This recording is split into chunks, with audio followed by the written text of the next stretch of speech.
PolkaFest. After Amy and I became engaged, it became harder and harder for us to be apart.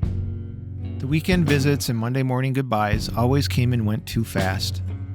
Our mutual feelings on the matter were best summed up by a line from Harry in the classic movie When Harry Met Sally.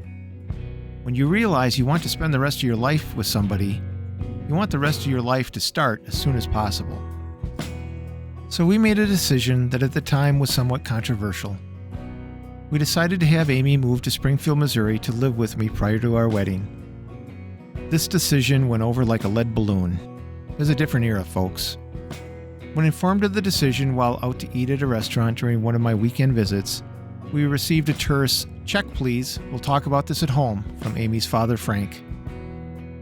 Although we never officially received their blessing, they eventually accepted the fact that we had made a decision and were steadfast in following through. The move was planned to coincide with Amy's brother Mark's wedding.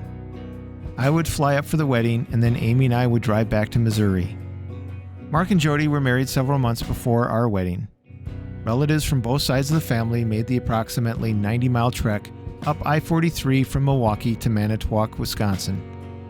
I flew into Milwaukee in advance of the wedding and shared a room with the groom-to-be the night before. The wedding day itself is always easy for me to remember, as they had chosen my birthday to be married. My memory of the day is dimmed over the years, but I remember following the wedding party from place to place as they had their pictures taken and arrived at the church for the ceremony. The dinner and reception were at Rose's Century Inn and Dance Hall located in Mishicot, Wisconsin. This was my first wedding for a Polish family. Food and fun are second nature to them, but for this reserved Scandinavian, it was a bit of a culture shock. I'll bet a pleasant one. At some point in the night, the family sang me happy birthday in Polish for all to hear. Then the dancing began. I was totally lost as Amy tried to teach me how to polka on the fly, especially since they threw sawdust on the floor to prime the dance floor for those of us with slippery soles. I was very fortunate that I did not break any of her toes that night.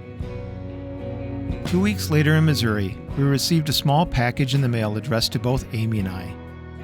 In it was a cassette tape from her father entitled "And a One and a Two," with a note hinting strongly that we, really I, had better make a dramatic improvement in our polka abilities before our wedding in just 4 short months. So one weekend, we cleared the furniture out of our small apartment's living room and practiced for hours getting our polka down. By the time the wedding rolled around, we passed with flying colors. We even managed a few dramatic head flips for show. Amy began her chemo in late September of 2021. She was at a low point mentally and physically, having endured her diagnosis, a multitude of tests and scans, 2 weeks of radiation, and the shock of transitioning straight to chemotherapy. I was looking for a way to surround her with family to brighten her day. Then it hit me. Our kids did not know how to polka. I would invite the kids and their friends, Mary and Jerry, and her Aunt Pat and Uncle Tom over for PolkaFest to teach them how to polka. Invitations went out and everyone loved the idea. I ordered a Polish flag off Amazon and hung it off our deck with pride. We then cleared our deck to create the dance floor and queued up our polka playlist from Spotify.